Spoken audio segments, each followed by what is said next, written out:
A personal injury case is so serious because the injury itself is physical. It's something that affects your whole being. And we all know that even a simple toothache can destabilize your whole day or your whole life. You need an attorney when you get involved in either in an accident or you got injured, because you need someone who will be the one to advocate for you. You will be blindsided by the insurance company because all their bottom line is to save their company money, and you wouldn't even know what your case is worth. I have personally been involved in 3 auto accidents. In one of them, I thought I was going to die. So I know what it feels like to go through the trauma of injuries, accident, and pain. So we represent our client coming from that angle. We treat them as individuals, not just a number, not just a commodity. We walk with them through their journey of pain, recovery, justice, and restoration. If you've been injured in an accident and you need a good attorney to represent you, you need to call the Olawale law firm. We understand you. We'll walk with you through your pain and we'll get you the fair compensation that you need.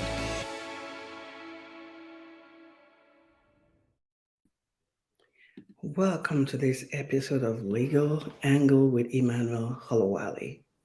My guest today is Judge Kim A. Browne. She is a judge of the Court of Common Pleas, Domestic and Juvenile Division of Franklin County. She has been a judge for 20 years, so she's a veteran on the bench. Welcome to the show, Judge Browne. Thank you for having me today. I appreciate you. Thank you for coming. Can you tell us more about yourself? I'd be happy to. I am as you said, a 20-year veteran of the court.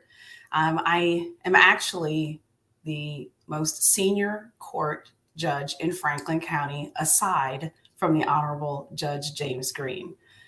That's probate, environmental court, common pleas court, municipal court, and our court. I am the second most senior judge in the court, in the entire county. I'm up for re-election this year, and so I wanted to share that. As you can see by the sign behind me, this will be my 5th election. I was elected in 2002 and in 2004, 2010, and 2016. And I am again before the voters this fall. I think what I would like to tell you about myself is that I'm a graduate of the University of Cincinnati undergrad. I have a major in economics, and I'm also a graduate of the Ohio State University College of Law. And I am a mom to 2 children. Well, they're adults now. My 18-year-old followed in the footsteps of her father and myself, who also graduated from OSU, and she's attending OSU this fall.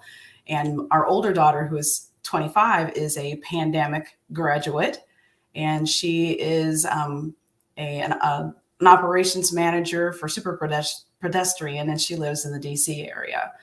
So I've been married for 31 years. So I oftentimes will relate to the folks in front of me my own experiences as a mom of 25 years and as a wife of 31 years. My husband is a 31-year retiree of the United States Army. He took a second career after he retired in 2015, and he is now a middle school principal at Columbus City Schools. So we're both kind of embroiled in raising and rearing and trying to shape families and children and their lives here in Franklin County. Wow, that is very impressive. You mentioned that your youngest one is a pandemic graduate. Yes, that was rough, not having a celebration or anything. That was really rough, but I was proud of her. She went out and immediately got a job, and she's off the Browne family payroll. So that's wonderful. Oh, that's awesome. So where did you grow up? I grew up in a teeny town that nobody probably knows, Painesville, Ohio. That's in Lake County. It's just northeast of Cuyahoga County. So I'm a lake girl, right on the lake there. And I came to Cincinnati to do my undergraduate work. I met my husband there, and then we relocated to Columbus so I could go to law school. And I fell in love with Central Ohio, and I've been living here ever since. Wow. What was your family life like growing up?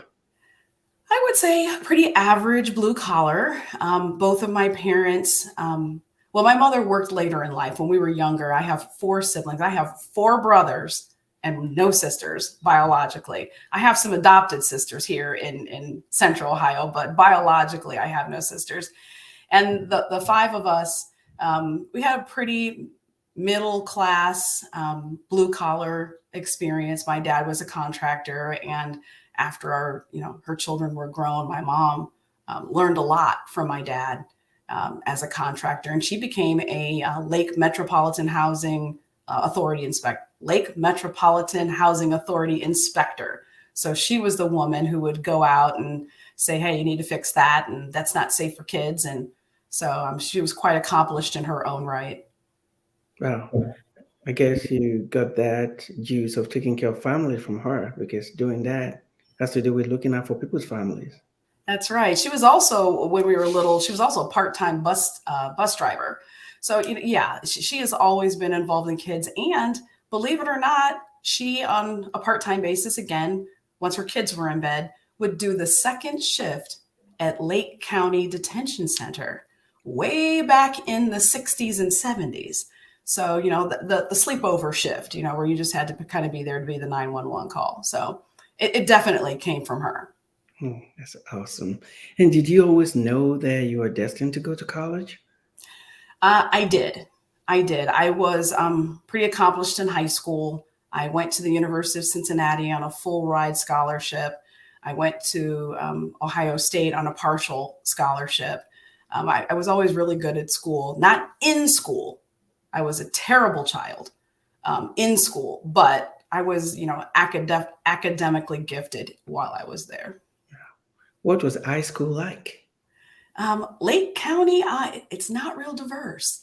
It's let's just say that it's a D1 school, and my high school had, in terms of minority complement, my brothers, myself, and two other small families, and that was it. In my graduating class, which was probably around 300 kids, I think that there was myself and two other minority kids who graduated with me. So not very diverse at all. How did you navigate that? It's hard. It's very hard. Luckily, the town of Painesville is very family oriented. It's very welcoming. It's very inclusive. So it doesn't feel like a less diverse place. I never really felt singled out as because of my race, by adults in the community. Kids, different story. But as far as adults, and my teachers were some of the best in the state. I had one of the best guidance counselors who, despite my number of kerfluffles in high school, always had faith in me and really pushed me to be all I can be and really reach for the stars. Yeah. Did you feel that experience prepared you for the real world? I do. I really do. I always envied people who got to be in more diverse environments at school, which is probably why I went to the University of Cincinnati to get that diversity in a big school setting. But at the same time, Ohio is not that diverse. Franklin County is surprisingly not that diverse. The African-American population in Franklin County hovers right around 23%. I think we believe it's more, but that's where it is, about 23%. So, when did you decide to become a lawyer? And what inspired that decision? It's funny because all through life, I wanted to be a veterinarian. Lake County is an agricultural, rural county. Lots of my friends had livestock. They were raising, pigs and goats and horses. And I would oftentimes go to their homes and assist them in their chores. But so I always thought I was going to be a vet. And then I had a civics teacher, and my teacher's name was Mr. Warner. And, he introduced government and the law, and I was struck. And I knew at that point in my life, I was a junior in high school. I knew at that point in my life that a tide had turned. Towards the end of my junior year in high school, I ran for student body president. And again, in this very, very, very non-diverse setting, I won. And as my first act as student body president, as a senior in high school, the school board asked me to basically co-chair a panel that was seeking a funding levy. And the district had not been real successful in getting funding levies. And I tell you, I did news reports. I was on the evening news all the time. I led rallies and education awareness events, and we got that levy passed. And those were basically the things that really solidified for me, number one, what it means to be a public servant and to think about somebody other than yourself, and the power of the law, the power of the people, the power of the electorate. And I was smitten and bitten after that. Wow. So what does it mean to you to be that young, being a minority in a sea of the majority, and you ran for such a post and won? And apart from winning, you are able to impact legislation. How did you feel? Wonderful. I felt empowered. I wanted more. And I continued to seek those types of experiences, both publicly and privately. And in college, at the University of Cincinnati, I was a team tutor. I was involved in other things. In law school, I was on the moot court governing board. I was an officer in our legal fraternity. It's something that once you get used to and you have a limit, you have some degree of success at, it's something that makes you feel really, really good to give back. As a team tutor, I loved it. I got to work with Division I NCAA athletes, help them make their schedules, help them at their study tables, help them stay eligible to play. I supported the men's baseball and men's football teams. And it was great. Met a lot of new people, met a lot of new friends, and had an opportunity to really make an impact and help people. And I think that once you get a sense of that, I mean, that's something you don't like to let go. As an attorney, you know that. Thank you. And what was law school like? Law school was, I'm sure you asked that question of a lot of lawyers, and maybe even you yourself. And a lot of people say, oh, I loved law school. I did not love law school. I really didn't. Law school for me was something that I knew I needed to get through, and I did. But at that time at Ohio State, the climate wasn't real accepting of minority law students. We had a tough time in law school, and we were constantly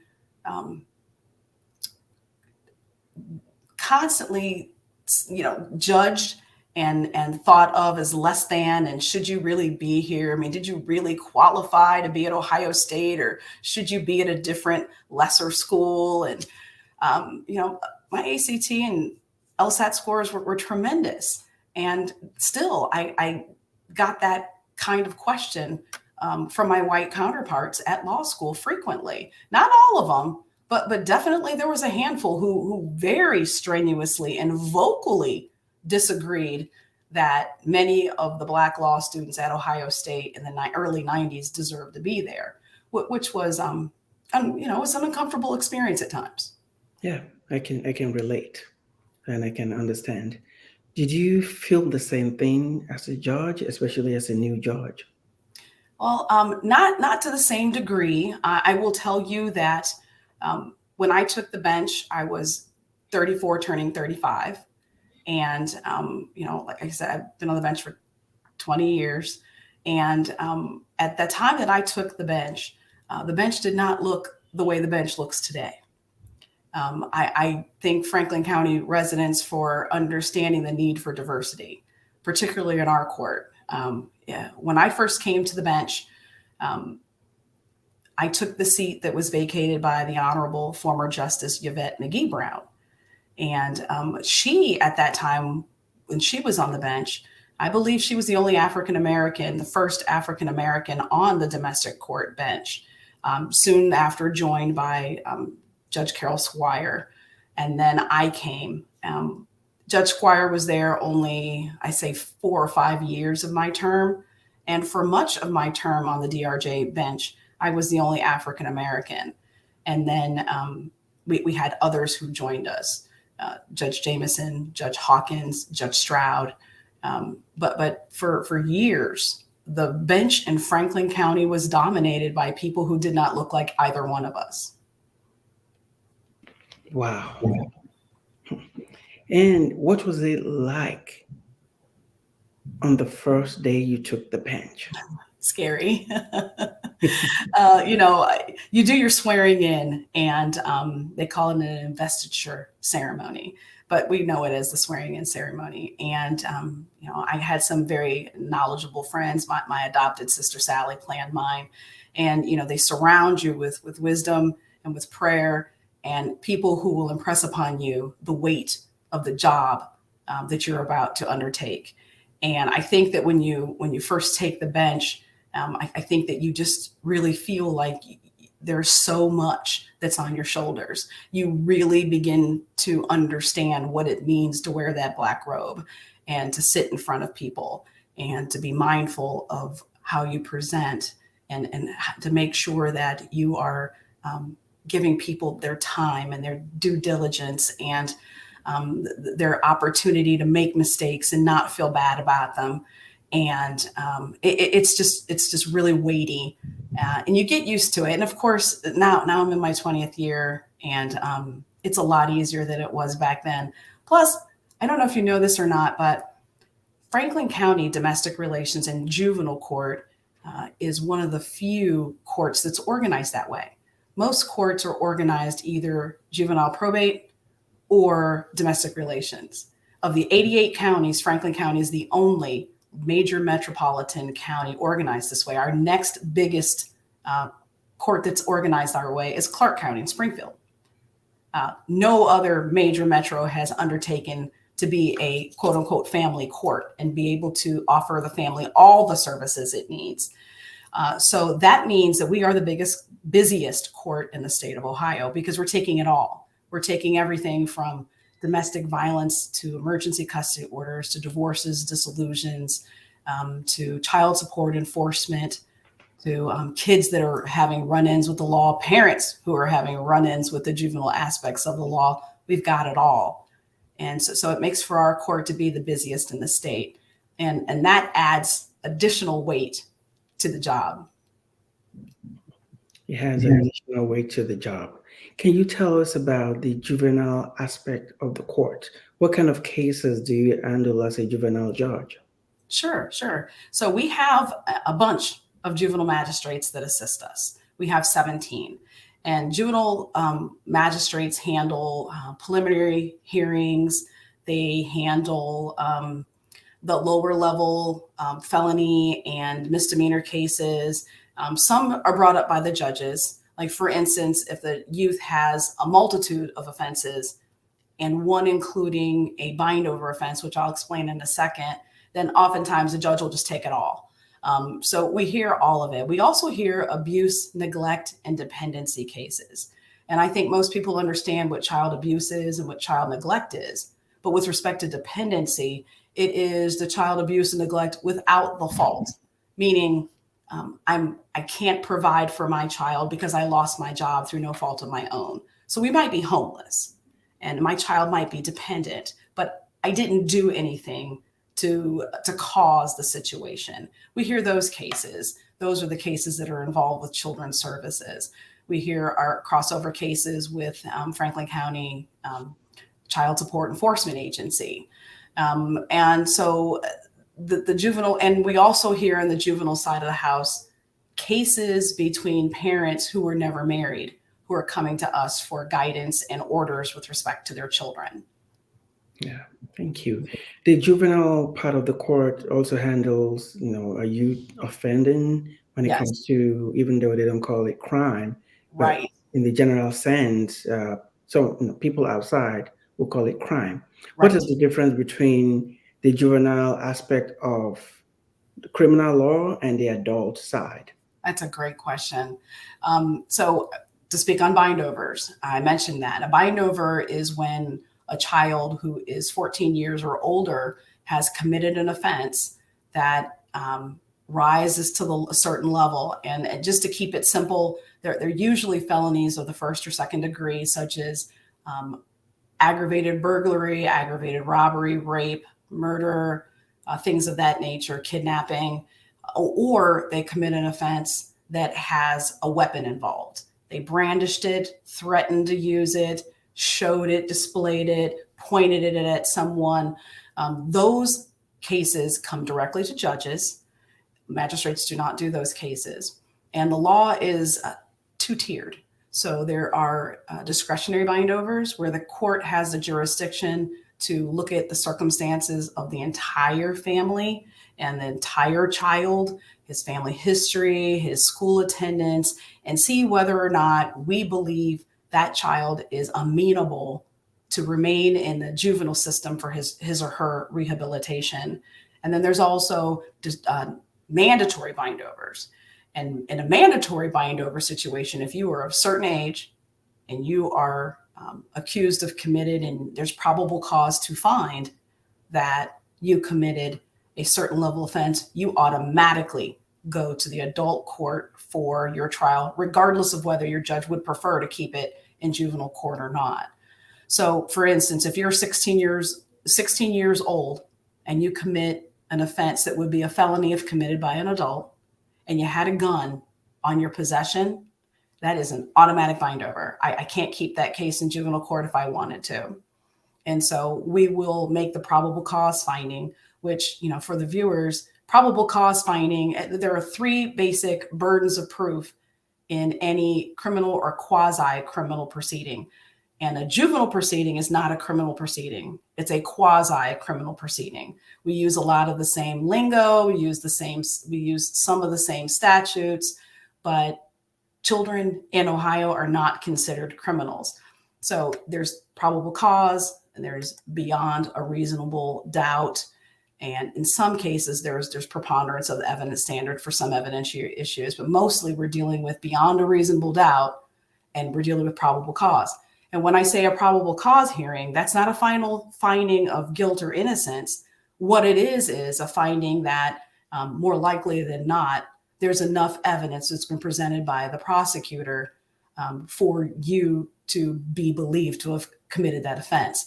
So probable cause is that basic same burden of proof that police have to have before they search you or search your car or things of that nature. Thank you. So how do you determine bond? Okay. Bond is case by case. The Supreme Court of Ohio, Justice O'Connor just recently issued a decision called Du Bois. And in Du Bois, that she set forth all of the parameters that we're supposed to consider. First and foremost, we consider public safety. That is the first and foremost consideration.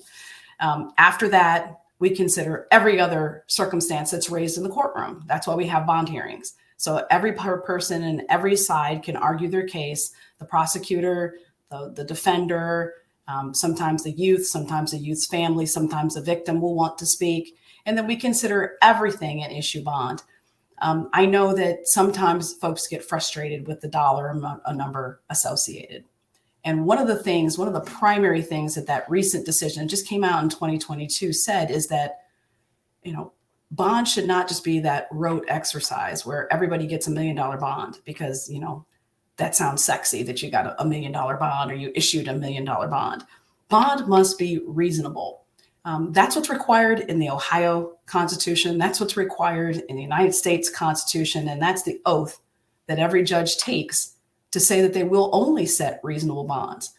And what I mean by that is, in terms of numbers, like somebody like you could probably afford a $100,000 bond. You know how to get a bail bondsman. You probably have collateral to secure that bond, and you can get out. But I will tell you, there are families out there that get assigned 2-digit bonds. I don't mean 3-digit bonds. I mean 2-digit bonds, less than $100 bonds, and cannot meet those bonds. So you can have a $50 bond, and people may think, well, that's ridiculous. But if I don't have any collateral and I don't have any resources, a $50 bond may as well be a $5 million bond. And you're supposed to, as a judge, take all of these factors into consideration. And I would say that, people who are skeptical or have questions about bonds should not so much look at the number, but perhaps they should look at the outcome. Did that individual make bond? Did that individual leave secure confinement? Did that individual reoffend?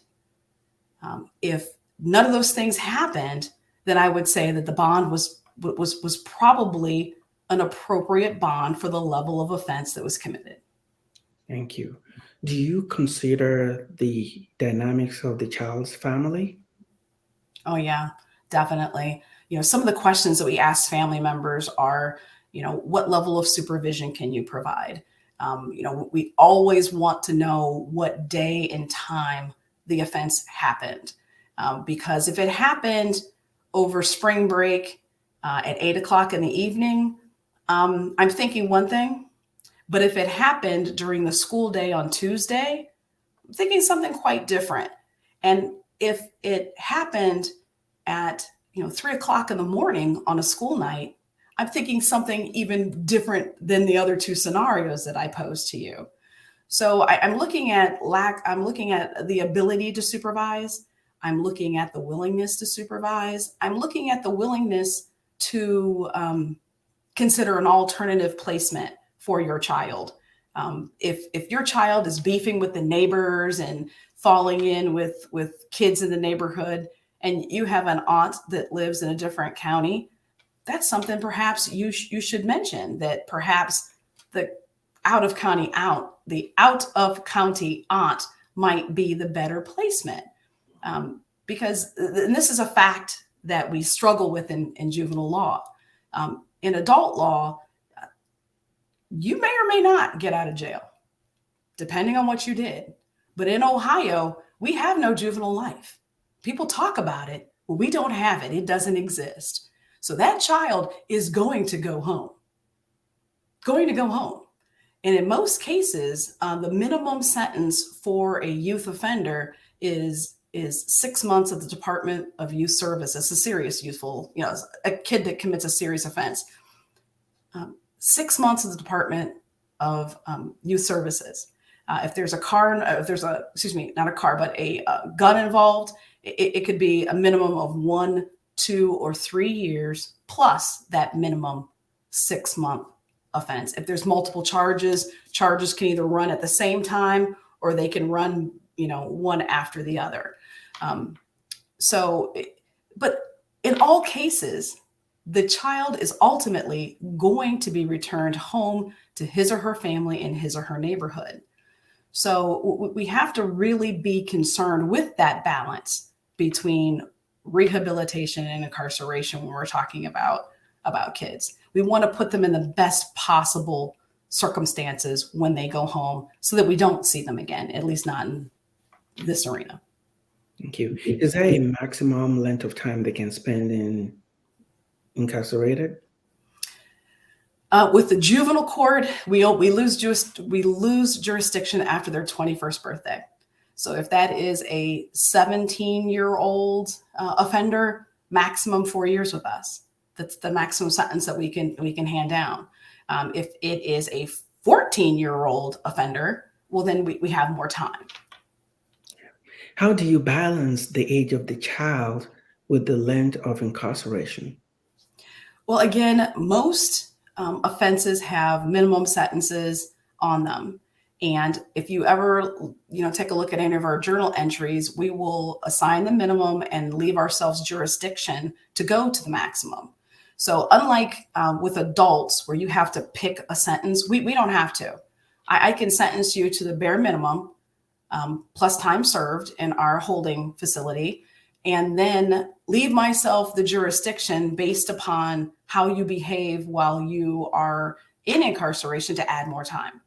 And lots of times what we do is we will give young people the opportunity to go home on probation or parole and monitor their behavior, and suspend, meaning it kind of like hangs over your head, the balance of the remainder of your sentence, your disposition. We don't even use the word sentencing in juvenile court. It's called an adjudication. So we can hold that open so that if there are further instances, further transgressions of law, then we can impose whatever is left in your disposition. Thank you. And last year, you were heavily criticized by a group of people for advocating for this kind of balance instead of just throwing every kid that is brought before the court to jail. And you had a lot of pushback. How did you handle those criticisms?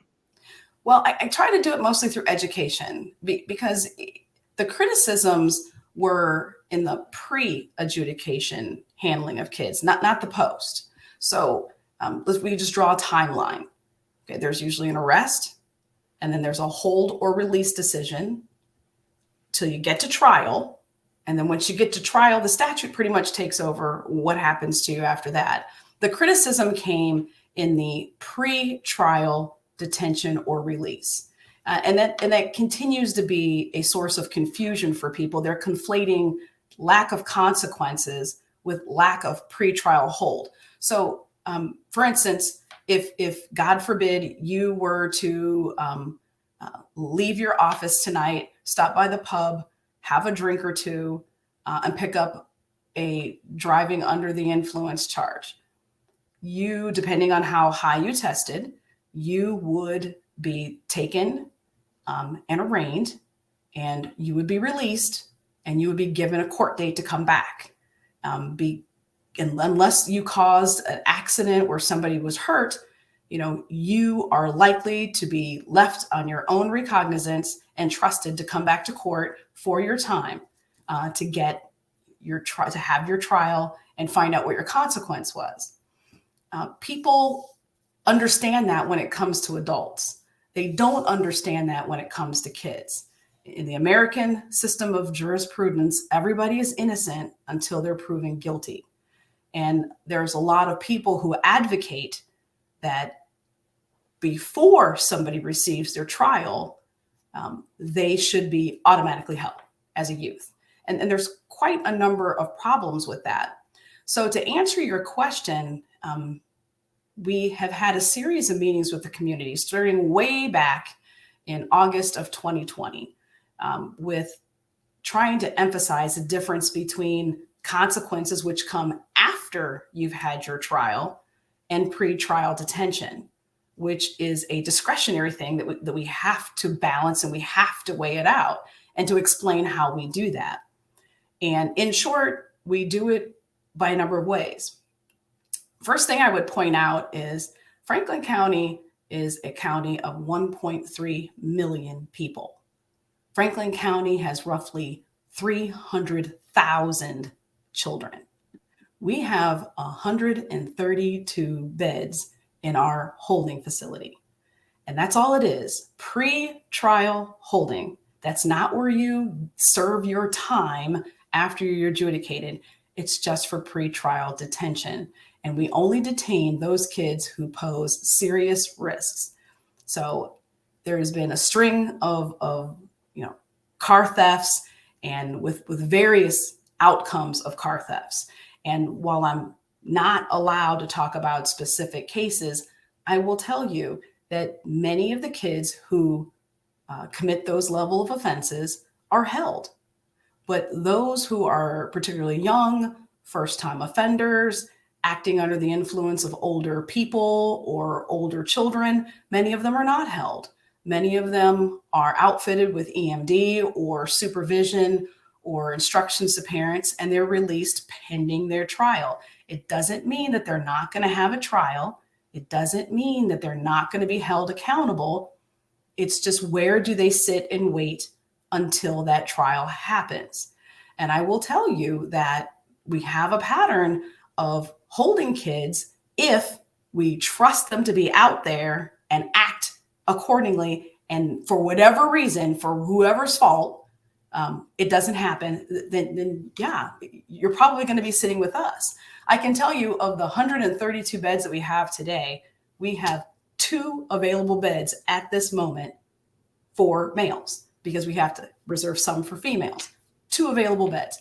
We have actually made arrangements. When I was the administrative judge, I made arrangements with 3 other counties for overflow. And right now we are using overflow in Fairfield County at their detention facility.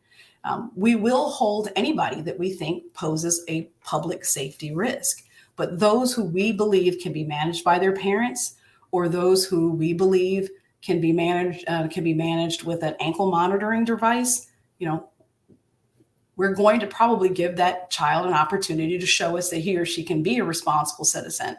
And if they cannot, then we have to do what we have to do.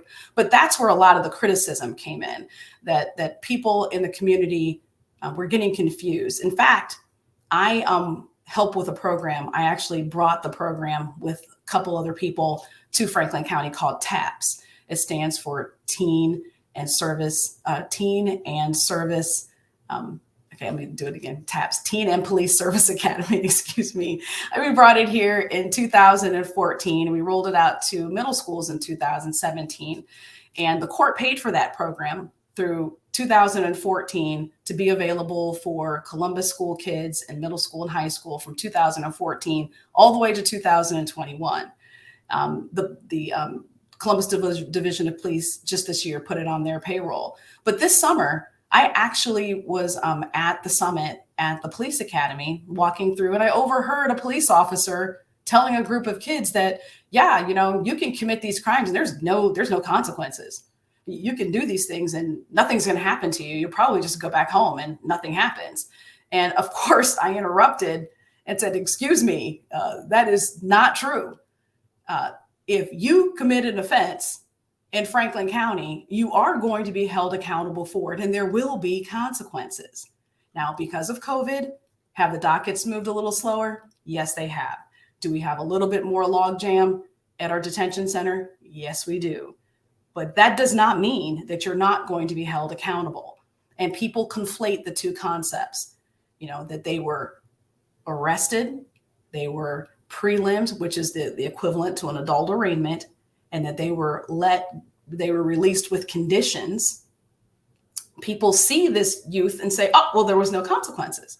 Well, the consequences are coming. They have a hearing date. They're going to come back and they're going to face and account for what they did, including and up to restitution. That's one of the consequences. You and your parents pay for whatever damage you caused, and plus time, depending on what happened, because some things just cannot be replaced. Some things just cannot be cured with a financial penalty, and there will be detention time associated with those things. But there is always a consequence. Thank you. And there are those that also criticize the use of ankle monitors. What do you have to say to those people? Well, I'm glad you mentioned that. There was a misquote of one of our judges that has proliferated through the media, that 75% of the kids cut off their ankle monitors and recidivate. That quote was taken out of context. It is completely factually untrue. That quote of the 70, it was actually 76% recidivism rate, was a specific response to a specific group of kids that we were asked to take a look at. There were 17 kids, and of those 17 kids, 13 of them did something different than what they were assigned to do. And that statistic has taken on a whole life of its own. It's a snapshot looking at a very small, specific population of kids. our kids, by and large, do what we tell them to do. We have a very small group. Let me reiterate the numbers. We have over 300,000 children in Franklin County. Operation Game Over concerned itself with 64 kids. The court itself could expand that list of concerned or at-risk children to 94. 94 kids in a population of over 300,000. So would I minimize what they're doing? Absolutely not. And we will deal with it, and there will be consequences if they are proven to be the offenders that they're accused of being. Because again, I remind everybody, children are no different from adults in that they need to be proven guilty of what they're accused of. Oftentimes, these charges are dismissed, cases are dismissed, and people get things wrong.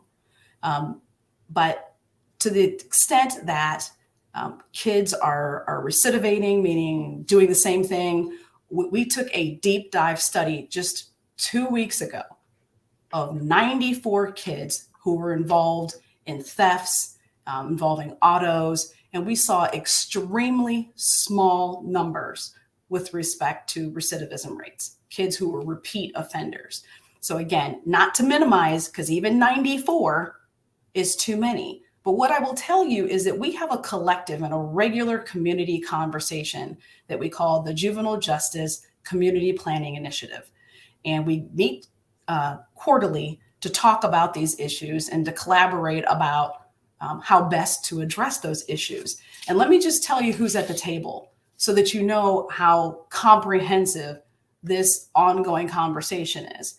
At the table, we have Columbus Police and Columbus Division of Public Safety. We have the Franklin County Sheriff's Office. We have Whitehall Police Department. We have the Franklin County Prosecutor there. We have a representative of the Franklin County Public Defender's Office there. We have our ADAMH board, which is our alcohol and mental health board there, alcohol, drugs, and mental health board there. We have the director of Franklin County Children's Services present for these meetings. We have top representatives from Columbus City Schools at these meetings. We have the president of the NAACP at these meetings. We have City of Columbus representatives at these meetings. And we have representatives from Franklin County Department of Job and Family Services, all sitting around the same table or the same Zoom meeting, talking about and working together on how to problem solve that. That's 12 separate entities working together to make sure that we keep Franklin County as secure and safe as possible. Thank you. Can you tell us how you balance the interest of this community and its safety with fairness to the child and not to overpunish? Sure. Well, the safety of the community is first. So that's the initial question. The judicial philosophy is that you hold a child for two reasons. Number one, they pose a risk to community safety. And number two, they can't be trusted to independently return to court. And when I mean independently, I mean return to court absent some device like a warrant for their arrest to return to court. If we have those concerns, then we detain that youth. If we don't have those concerns, then we look through our options for releasing that child into the community, because again, we have 132 beds. We couldn't possibly hold all of the kids that we see in the course of a year. But safety is first. And remembering that our holding ability is pre-adjudication or pre-guilty finding. Which is also similar to adult court.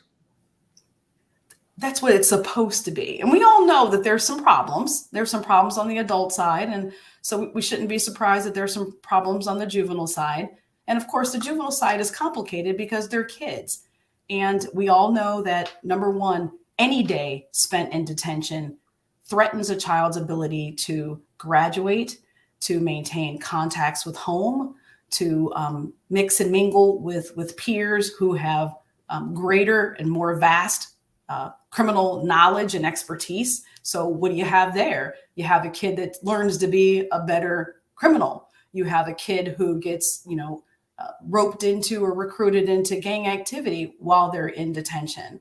So we don't want to keep children in detention if they don't need to be there. Even one day in detention affects a child's ability to graduate from high school.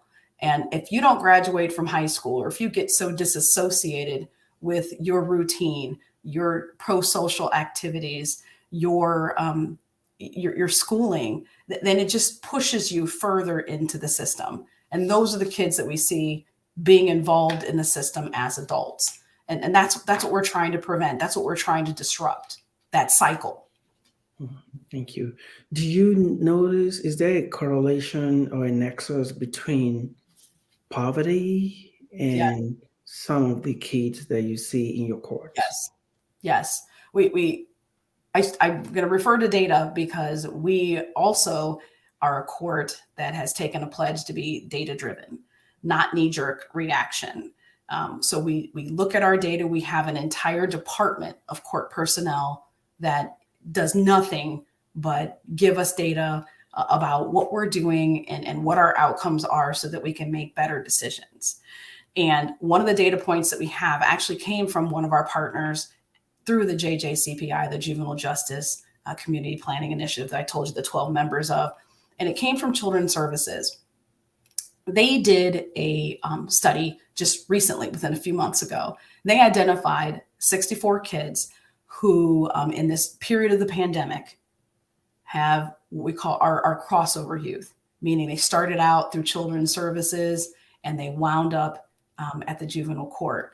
And they found those very things that you asked about. First of all, they were overwhelmingly African-American, 81% African-American. They were overwhelmingly male. And of the kids, of the 64 youth that were identified, those kids had more than 300 instances of involvement with Children's Services. Half of them had been removed from their homes before they entered into the juvenile justice system. So yes, we see a lot of Children's Services involvement. We see an awful lot of trauma, and post-pandemic, that level of trauma has just skyrocketed. We see a lot of poverty. We see a lot of instability, meaning, we're not attached to one particular school building. Could be within the same school district, but there's lots of moving around because of economic reasons.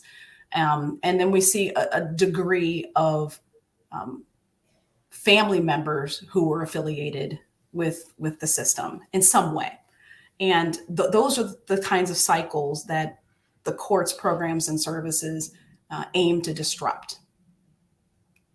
But yes, overwhelming overlap between the two services and mental health and trauma. Oh, wow, very interesting. What do you find rewarding about your job as a judge? After I talked about all that, why do you stay there, huh? I love my job. I think I make a difference in my job. I have been responsible for creating a lot of the programs and services that we offer to children and families.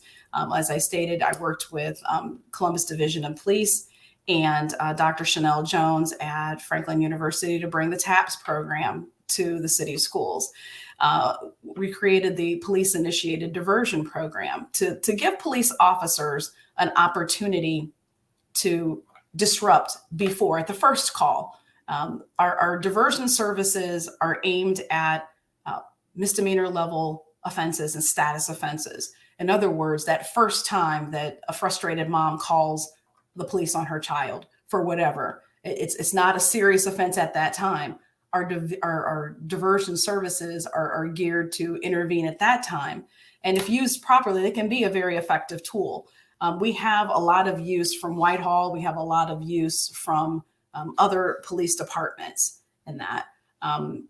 We have also created truancy intervention programs.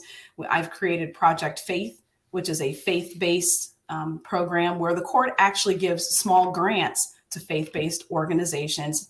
Any denomination or any faith is allowed. And those small grants give these organizations the ability to provide snacks and materials and literature and other supplies that they may need to run programs that emphasis on law abidance and citizenship and civility, or job training skills, or after school help, whatever the family needs. There's a broad category of services that the faith-based organization can deliver to families. It's not just that child. It can be to the entire family. That was one of my initiatives. Police-initiated diversion was one of my initiatives.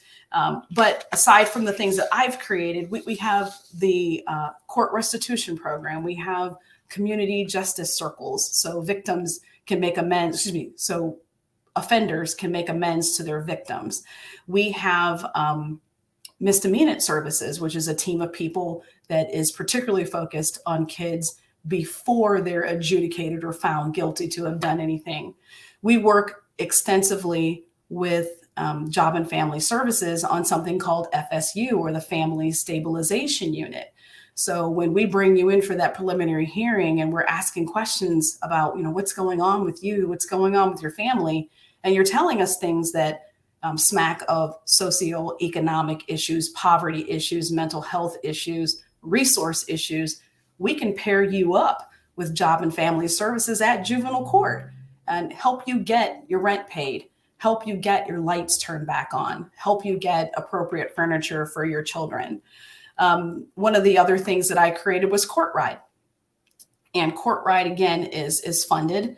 And it means that what we were finding that a lot of people weren't coming to court, this is pre-pandemic, because they didn't have a ride. Kids were saying, hey, I would come, but I'm here. I don't have a ride. My mom's at work. My dad's at work. I can't get there. And you know what happens if you have a hearing date and you can't get there? A warrant is issued for your arrest. So I created Court Ride, and we provide cab services to get kids to court. Parents sign up at the preliminary hearing. So if something comes up, a young one has a medical appointment on the same day as a court hearing, you can call Court Ride, and we'll bring your child to court so that you don't get, again, pushed further into the system.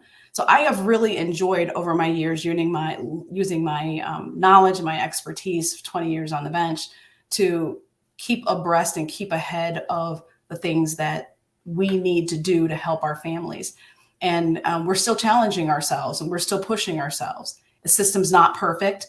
We're going to continue to work with our stakeholders like Children's Services and Columbus Division of Police and Columbus City Schools, and our parents and our families, to learn from them what they need from us.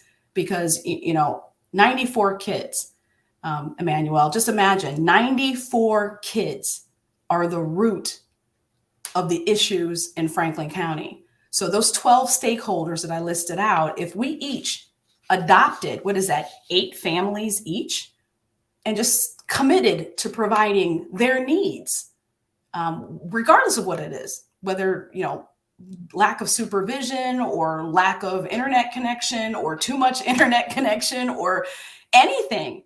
If we each as system partners committed to take 8 of those kids and we covered them from head to toe, watched them, mentored them, and helped be that village. Everybody always says it takes a village to raise a child, but let's just face it, today's villagers suck. They're not helpful.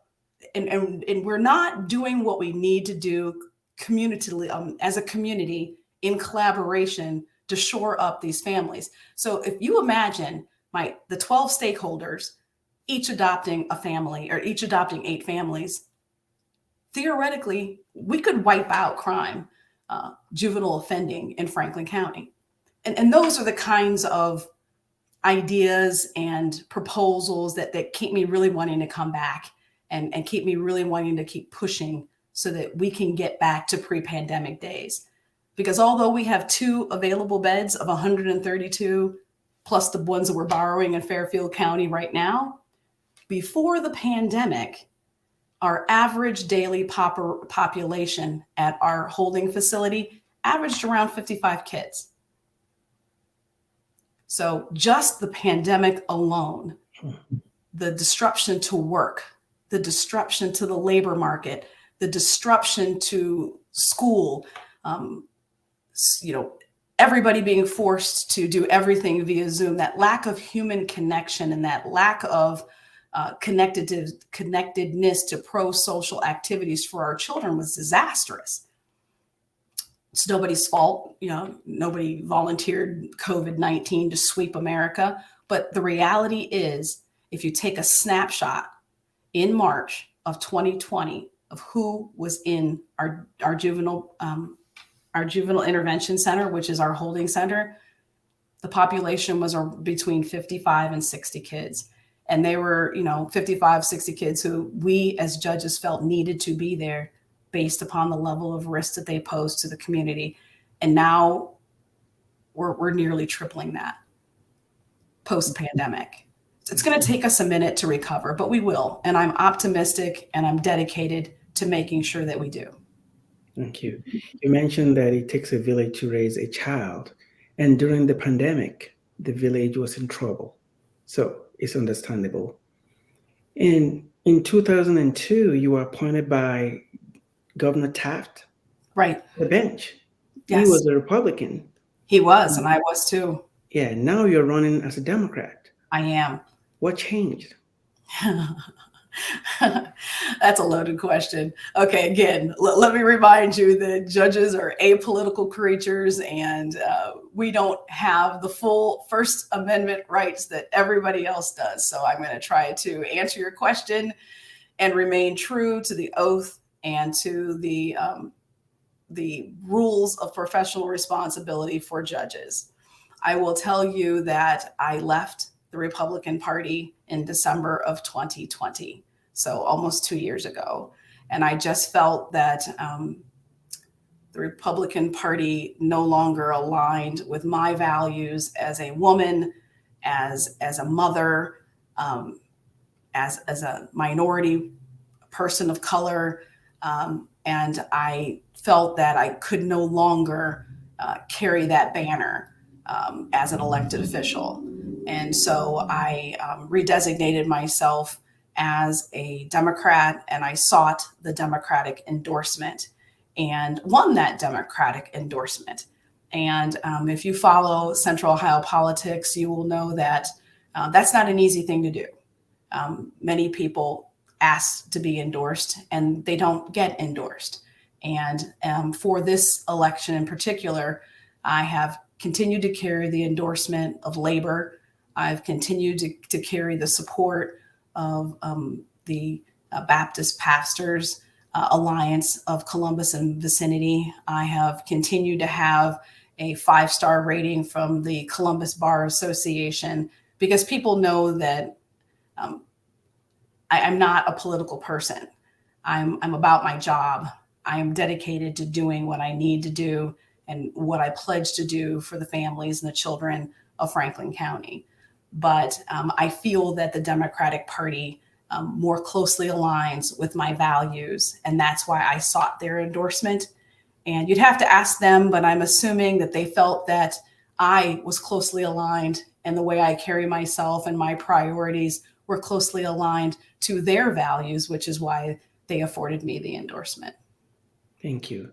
What do you have to say to those who believe, whether they could be Democrats or Republicans, to those who believe that you switch party so that you wouldn't have to lose as a Republican in Franklin County? What do you have to say to those people?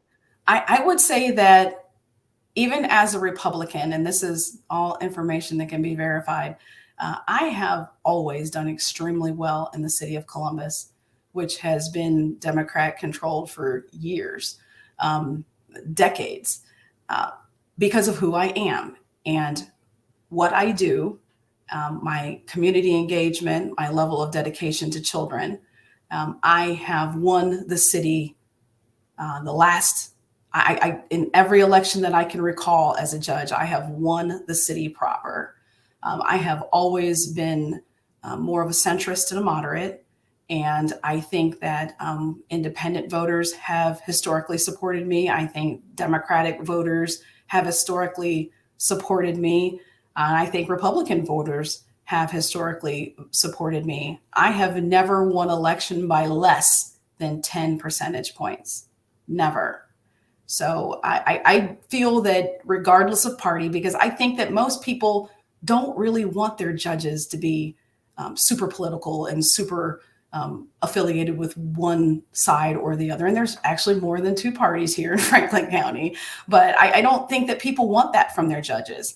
I think they want their judges to be smart, to be present, to be engaged, to be aware, to be fair, and to be true to their oaths of office, and not necessarily be overly concerned with politics and political issues. And that's who I think I am. Thank you. And early this year, a news broke that one of the litigants in your courtroom had a problem with the kind of agreement that they reached in the courtroom. So I think the case is still pending. Oh, no, Okay. no. Okay. So what do you have to tell the public about that issue and their concerns about that allegation in itself? Okay. Well, that case was dismissed because it was not meritorious. So that complaint was filed. It started as a grievance that was filed in February of 2021. And someone accused me of improprieties with respect to a settlement agreement that he signed. A grievance became a letter of inquiry, and a letter of inquiry was certified as a complaint against me in December of 2021. In that case, I had a hearing on that case on June. It was scheduled for June 2nd and June 3rd. And after the disciplinary council put on their entire case against me, the panel adjourned, came back and dismissed the complaint in its entirety. That complaint was found to be not meritorious, not accurate, and so it was dismissed. Okay. How did you feel being vindicated and having to go through all that situation? That's a great question. Obviously, it's not a nice feeling to be accused of something that you didn't do. It's interesting because it dovetails into what I've been trying to say. And you have to trust the process. And I trusted the process. I cooperated. I gave information that was requested. I appeared for a deposition and told what happened and explained what happened. And I trusted the process. I had trusted my panel of judges. I trusted that they would give me a full and fair hearing. And I trusted that in the end, the truth would come out. So for me, it was an affirmation of everything that I'm asking other people to do, to trust your judges, to trust that we have your best interests at heart. We live in Franklin County. We all live in Franklin County too. And as you see, no community is above anything. Anything can happen in any community. Anything can carry into any community. We're all in this together. Nobody is above anybody. I don't care what your zip code is. And you have to trust the system. You have to trust the process, that we have your best interests at heart and that we will do our level best to keep all communities in Franklin County safe. And I trusted that in the end, that this would be dismissed. And I didn't even have to put on my case. I didn't have to call a single witness in my case in chief. After hearing the best case that the disciplinary council could present against me, the case was thrown out. So Thank you. it worked out. Wow. What is the source of your mental and emotional strength having to go through all that and you were still able to perform on the job, you're still able to campaign, you're still able to take care of your family? Where did that strength come from? Having 4 brothers and no sisters. Got beat up a lot. It's just, life isn't easy, and the pandemic hasn't been easy for anybody. And yes, that was a burden, and it was shocking and it was embarrassing to have dispatch articles written about something that you knew that you didn't do. And, but the Dispatch wrote an article with my attorney's side of it and put that out there too. Of course, I note that nobody wrote an article about the fact that the complaint was 100% dismissed, Exactly. It is what it is. Yeah, thank you for letting us know about what happened to the complaint. The complaint was dismissed. That's right. Yes. And it's been wonderful having you on the show for almost an hour talking about juvenile law, how you balance rehabilitation and incarceration. What does it mean for you to come to this show to talk to the public? Well, I think it's an outstanding opportunity. And I thank you for doing this. I know that you've had a number of people on the show, and hopefully people watch it and enjoy it. And, hopefully people get a better understanding of who we are because, we are judges. And as judges, data will show you, I'm going to quote data again, that 40% of the voters go into the polls and they vote for candidates in the other two branches, meaning the legislative branch and the executive branch, people like president, governor, and then they come to judges and they say, oh, well, we don't really know those people, so we're just going to leave. So it gives us an opportunity for people to know us better because we want, that other 40% to come back and finish the ballot all the way. We understand that you don't know all the judges, but there is lots of information at the League of Women Voters site through the Supreme Court. The Columbus Bar Association, like I said, does interviews. Everybody has a website. I think that you can look at who's been endorsed and who's been endorsing them. Are those organizations with whom you have an affiliation or that you trust? I think that most of the endorsing organizations try to send out newsletters to their membership about who they've endorsed and why. And I know it's hard for the electorate to gather and get information about judicial candidates. And remember, all courtrooms are public. There are some instances in juvenile law where privacy prevails and you can't sit there and watch an entire proceeding. But most of our proceedings are public forums. And in other courts, they're 99% public forums. So I would say that it's nice to have an opportunity for folks to get to know me as a person and get to be interested in judicial candidates in general. And then I would encourage people to go when it comes to the ballot, you go all the way down. And of course, you want to vote for Judge Browne. Thank you. It's been wonderful having you on the show, and it's an honor to interview you. Thank you once again. Thank you for taking the time to do this again. I really appreciate you and your effort to educate. Thank you. And for those of you watching us at home, thank you for joining us. And for those of you listening to this as a podcast, we appreciate your time. Until next time, stay blessed. Bye for now. Thank you.